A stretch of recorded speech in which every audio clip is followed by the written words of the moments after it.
रामजीलाल सुमन जो है जिनके यहाँ अटैक हुआ, उस विषय को आपने सदन में उठाया, क्या हुआ?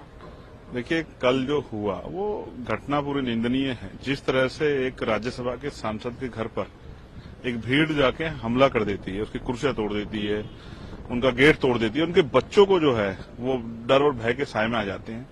उन्होंने जो बयान दिया, मैं उस पर सहमति असहमति पे बात नहीं कर रहा हूं, लेकिन कानून को अपने हाथ में लेने देने की जो छूट जो है, कल उत्तर प्रदेश के मुख्यमंत्री वो आगरा में थे, बड़ा चिंता का वह ऐसे जो है ऐसे एक भीड़ तंत्र को किसका संरक्षण है कि वो पहले जो है पूरी जातिगत मां बहन की गाले देते हैं, उनके परिवार गाले देते हैं और फिर जाके इस तरह का हमला कर देते हैं। क्या कानून व्यवस्था, इंटेलिजेंस कहाँ है, एडमिनिस्ट्रेशन कहाँ है? अगर किसी के बात से जो है उसकी पीड़ा हर्ट हुई तो वो उसके लिए पुलिस के पास जाए, कोर्ट में जाए, लेकिन इस तरह से भीड़ लेकर हिंसा कर देना, इसलिए मैंने अपना विरोध दर्ज कराया। और मैंने अन्य साथियों से भी कहा कि उनको भी बोलना चाहिए कि वो जो एमपी हैं, क्या वो इसलिए हमला किया शेड्यूल कास्ट के हैं? तो इससे मेरा विरोध है और मैंने स्पीकर सर से कहा है कि इस पर वो चर्चा कराएं कि अगर राज्यसभा का एमपी उस पर हमला हो रहा है तो फिर लॉ एंड ऑर्डर, पुलिस प्रशासन ये क्या कर रहे हैं वहां की सरकार?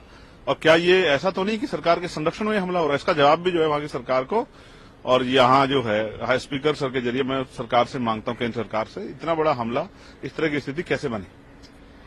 ये जो नमाज पढ़ने को, उस समय नवरात्र भी है, मेरठ का एक ये जो आया है पुलिस ऑफिसर का कि अगर आप पढ़ते हैं रोड पे या छत पे तो शायद आपका पासपोर्ट कैंसिल कर दीजिएगा, इस तरीके की जो खबरें हैं, इस पर क्या? मैंने भी ये खबर सुनी है। मैं आपको स्पष्ट कर दूं कि उत्तर प्रदेश पुलिस में एक होड़ लगेगी, कौन मुसलमानों के प्रति ज्यादा घृणात्मक स्टेटमेंट दे सकता है जिससे उसकी पब्लिसिटी और उस पर चर्चा हो।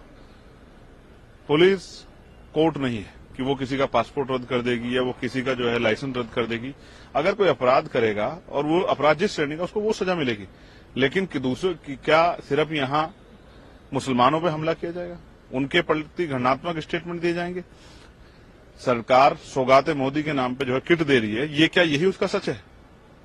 कि आप अगर कह रहे हैं कि आपके अधिकारी कह रहे हैं, क्या ये सरकार का ऑफिशियल स्टेटमेंट है? क्या सरकार ऐसा चाहती है कि अगर कोई नमाज पढ़ेगा, कहीं भी नमाज पढ़ेगा, अगर वो सड़क पे पढ़ लेगा या वो छत पे पढ़ लेगा तो हम उसका पासपोर्ट रद्द कर देंगे? सरकार क्या माहौल बनाना चाहती है? मुझे तो ऐसा लगता है कि आने वाले कल में मुसलमानों को सांस लेने के लिए भी जो है उसमें भी परमिशन की जरूरत पड़ेगी, और ऐसा ना होता कल कोई कानून बन जाएगा, मुसलमान सांस लेगा तो उसका सांस लेना हम लोग बंद कर देंगे। उत्तर प्रदेश सरकार और केंद्र की सरकार को ध्यान देना चाहिए कि उनके अधिकारियों को क्या हो गया है। उनके अधिकारी जो है अधिकारी कम नेता बनने के चक्कर में याद लगे, इसका खामियाजा जो है आम जनमानस को भुगतना पड़ रहा है, और उनमें भी मुसलमानों को, कमजोर वर्गों को ज्यादा भुगतना पड़ रहा है।